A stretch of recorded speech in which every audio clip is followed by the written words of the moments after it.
இது ஃபர்ஸ்ட் மலேசியாவின் செய்திகள் உங்களுக்காக.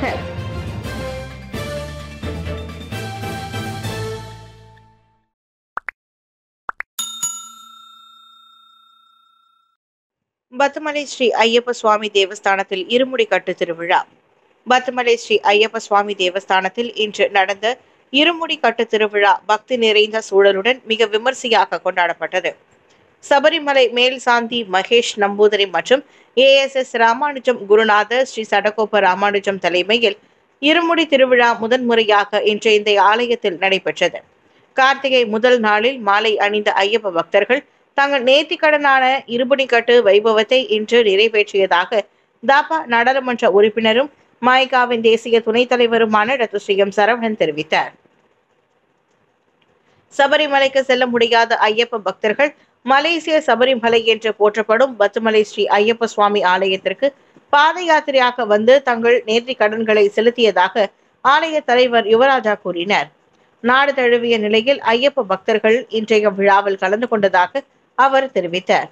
இதனிடையே எதிர்வரும் ஜனவரி 14ஆம் தேதி நடைபெறவிருக்கும் மகர ஜோதி திருவிழாவும் மிக விமர்சையாக நடைபெறும் என்று ஆலய தலைவர் தெரிவித்தார். இவ்வேளையில் தங்களது இருமுடிக்கட்டு விழாவை குறித்து பக்தர்கள் தங்களது பக்தியை தெரிவித்துக் கொண்டனர்.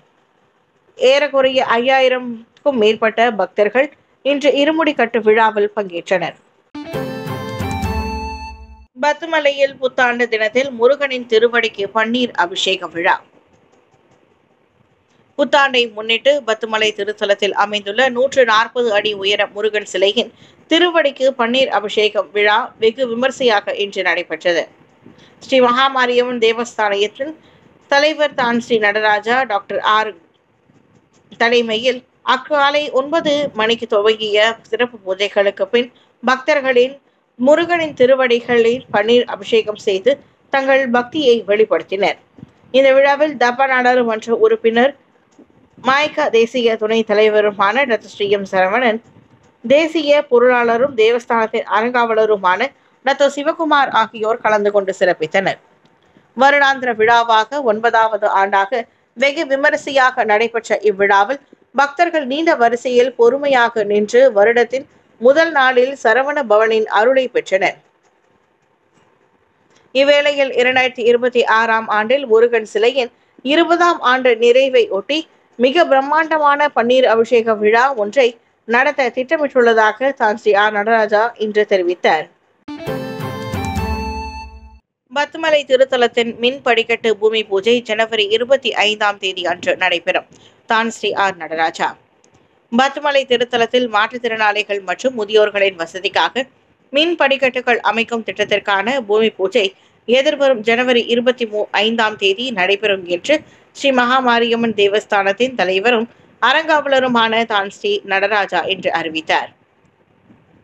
272 படிகளை ஏற முடியாதென்றவர்களுக்கு மலைக்கோவிலுக்கு செல்லுவதற்கான முக்கிய வாய்ப்பாக இந்த மின் படிக்கட்டு அமையும் என்றார் அவர்.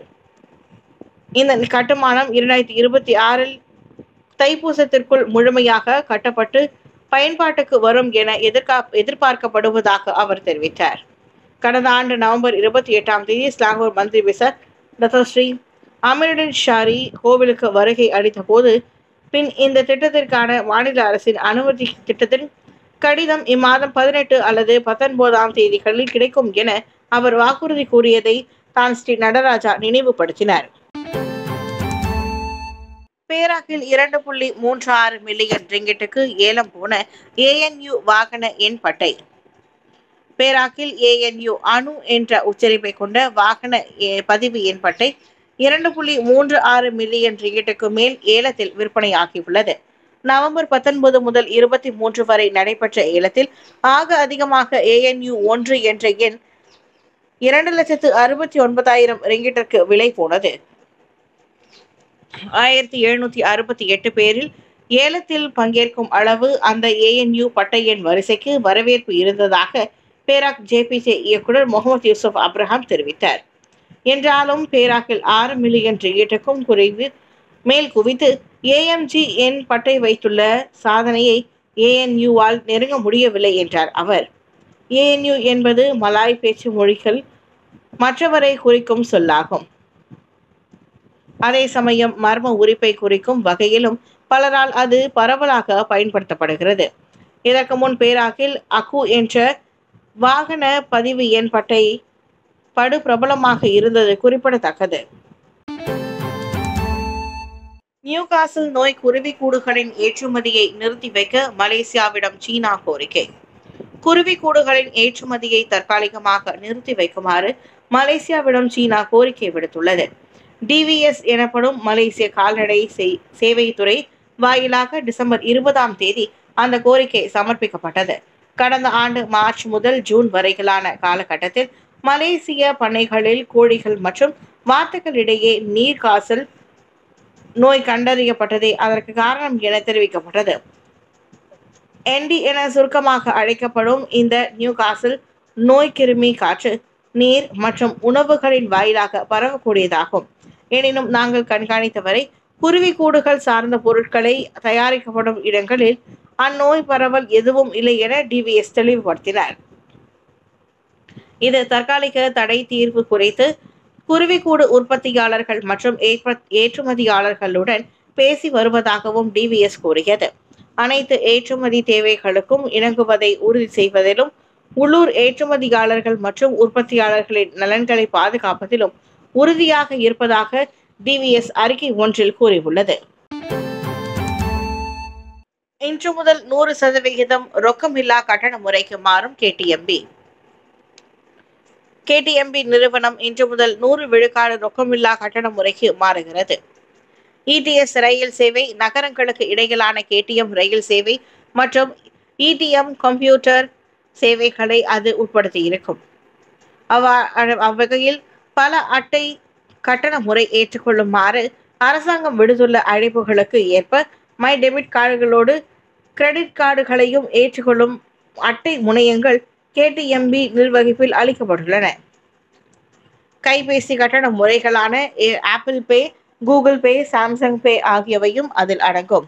My debit, Visa or Mastercard, KTM wallet மற்றும் கம்ப்யூட்டர் லிங்க் அட்டைகள் வாயிலாக கேடிஎம்பி ரயில் திட்ட முகப்பிலும் டிக்கெட்டுகள் வாங்கலாம். பயண டிக்கெட்டுகளுக்கு மொத்தமின் ரிங்கிட்டில்லா கட்டணம் முறையின் அமலாக்கம் கடந்த நவம்பர் மாதமே அறிவிக்கப்பட்டுவிட்டது குறிப்பிடத்தக்கது. சோதனையின் போது போலீசாரை மோதிய சிங்கப்பூர் பெண் கைது. 55,000 ரிங்கிட் மதிப்பிலான போதைப் பொருளும் சிக்கியது. ஜோஹர் பாருவில் சிங்கப்பெண் ஓட்டி சென்ற கார் மோதி 2 போலீஸ்காரர்கள் காயமடைந்துள்ளனர். திங்கட்கிழமை ஜாலான் பெர்சியாரான் அலிஃப் அமோனியாவில் அச்சம்பவம் நிகழ்ந்தது. தற்போது ரோந்து பணியில் ஈடுபட்டுள்ள பெண்கள் போதைப்பொருள் தடுப்பு பிரிவு போலீசார் சந்தேகத்திற்குரிய வகையிலிருந்து பெருவா அலெக்சியா காரை பின்தொடர வாய்ப்புள்ளது. சோதனைக்காக காரை நெருங்கிய போது அதன் ஓட்டுநர் திடீரென வேகமாக செலுத்தி 2 போலீஸ்காரர்களை மோதி தள்ளினார். இதனால் நிலை தடுமாறி கீழே விழுந்த இருவருக்கும் கை கால்களில் காயம் ஏற்பட்டது. அப்போது அக்கார் நிற்கவில்லை, மாறாக பாசிர்குடாங் நெடுஞ்சாலைக்குள் புகுந்து விட்டது. பின்னர் செனாய் உத்தாரா டோல் சாவடி கம்பத்தை மோதிவிட்டு வடக்கு நோக்கி செல்லும் பிளஸ் நெடுஞ்சாலைக்குள் புகுந்து தப்பியோடியது. எனினும் குலாய் மற்றும் குலுவாங் போலீசார் உதவியுடன் சிம்பாங் ரெங்காமில் அக்கார் பிடிபட்டது.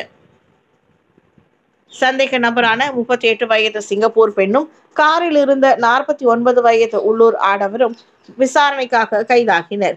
காரை சோதனையிட்டதில் 51 போதைப்பொருள் அடங்கிய பிளாஸ்டிக் பைகள் கைப்பற்றப்பட்டன. தொடர்ந்து ஜோஹர் பாருவில் 2 இடங்களில் நடத்திய சோதனைகளில் சுமார் 55,000 ரிங்கிட் மதிப்பிலான பல்வேறு போதைப் பொருட்கள் பறிமுதல் செய்யப்பட்டன. இருவரும் 6 நாட்களுக்கு விசாரணைக்காக தடுத்து வைக்கப்பட்டனர். முகநூல் விளம்பரத்தை நம்பி தாய்லாந்துக்கு வேலைக்கு போன 3 மலேசியர்களுக்கு நேர்ந்த அவலம். லாவோஸ் நாட்டில் மனித விற்பனை கும்பலிடம் சிக்கி 3 மலேசியர்கள் லவ் ஸ்கேம் எனப்படும் காதல் மோசடியில் ஈடுபட கட்டாயப்படுத்தப்பட்டுள்ளனர். மலாக்காவை சேர்ந்த அம்மூவரும் மலேசியர்களை மட்டுமல்ல, ஜெர்மனி, இங்கிலாந்து, பிரான்சை மற்றும் அமெரிக்க நாட்டவர்களையும் வேலைவாய்ப்பு மோசடியில் சிக்க வைத்துள்ளனர். லாவோஸில் எப்படியோ காப்பாற்றப்பட்டு நேற்று மாலை KLA வந்திறங்கிய போது 20 வயதிலான அம்மூவரும் தகவல்களை பகிர்ந்து கொண்டனர். தாய்லாந்தில் 4,000 முதல் 9,000 ரிங்கிட் வரையிலான சம்பளத்தில் வாடிக்கையாளர் தொடர்பு அதிகாரி வேலை இருப்பதாக ஃபேஸ்புக் ஜனநாயகத்தை பார்த்து அம்மூவரும் கவரப்பட்டுள்ளனர். நம்பி தாய்லாந்திற்கு போனவர்கள் மோசடி கும்பல்கள் லாவோஸுக்கு நாடு கடத்தி விட்டனர். அங்கு குறைந்தபட்ச சம்பளத்தில் அதிக இணைய மோசடி வேலைகளில் ஈடுபட வைக்கப்பட்டு இலக்கை அடையவில்லை என கூறி சம்பளத்திலும் பிடித்தம் செய்யப்பட்டுள்ளது. வேறு வழியின்றி லாவோஸில் ஹலால் அல்லாத உணவையும் அவர்கள் சாப்பிட்டு வந்துள்ளனர். இந்நிலையில் மலேசிய அனைத்துலக மனிதநேய அமைப்பான MHO முயற்சியில் மோசடி கும்பல்களுடன் பேச்சுவார்த்தை நடத்தப்பட்டு பிணைப்பணம் எதுவும் இன்றி அம்மூன்று இளைஞர்களும் தாயகம் திரும்பி கொண்டு வரப்பட்டுள்ளனர். வீட்டில் 150 வெடிகுண்டுகள் பறிமுதல், FBI வரலாற்றில் சாதனை. அமெரிக்காவின் வெர்ஜினியா மாநிலத்தில் சொந்தமாக வீட்டில் தயாரிக்கப்பட்ட 150க்கும் மேற்பட்ட குண்டுகள் கண்டெடுக்கப்பட்டுள்ளன. அமெரிக்க மத்திய குற்றப்புலனாய்வு துறையான FBI-யின் வரலாற்றிலேயே இவ்வளவு அதிகமாக வெடிகுண்டுகள் பறிமுதல் செய்யப்பட்டது இதுவே முதல் முறையாகும். பிரான்ஸ் ஸ்பாஃபோர்ட் என்னும் 36 வயது ஆடவரின் வீட்டில் இருந்து அதிரடி சோதனையில் இறங்கிய போது அந்த வெடிபொருட்கள் சிக்கின. அவர் ஆயுதங்கள் மற்றும் வீட்டில் தயாரிக்கப்பட்ட வெடிமருந்துகளை பதுக்கி வைத்திருப்பதாக பக்கத்து வீட்டுக்காரர் மூலம் முன்னதாக போலீசுக்கு தகவல் கிடைத்தது. வீட்டின் படுக்கை அறையில் முதுகில் மாட்டும் பயண பெட்டியினுள் குழாய் குண்டுகள் கண்டுபிடிக்கப்பட்டன. அதோடு குளிர்சாதன பெட்டியில் உணவோடு உணவாக மிகவும் அபாயகரமான HMTD வெறிபொருட்களை தொடாதீர்கள் என லேபிளிட்டு வைத்துள்ளனர். கையெறி குண்டுகள் உள்ளிட்ட வெடிபொருட்களை கண்டுபிடிக்க தயாரிக்கும் தொழிற்சாலையில் அடங்கிய புத்தகமும் கைப்பற்றப்பட்டது. இயந்திர கடையில் வேலை செய்யும் ஸ்பாஃபோர்ட் பதவி விலகி சொல்லும் அதிபர் ஜோ பைடனின் படத்தை மாட்டி வைத்து அதனை குறித்து பார்த்து துப்பாக்கிச் சுடும் பயிற்சியை மேற்கொண்டு வந்துள்ளார்.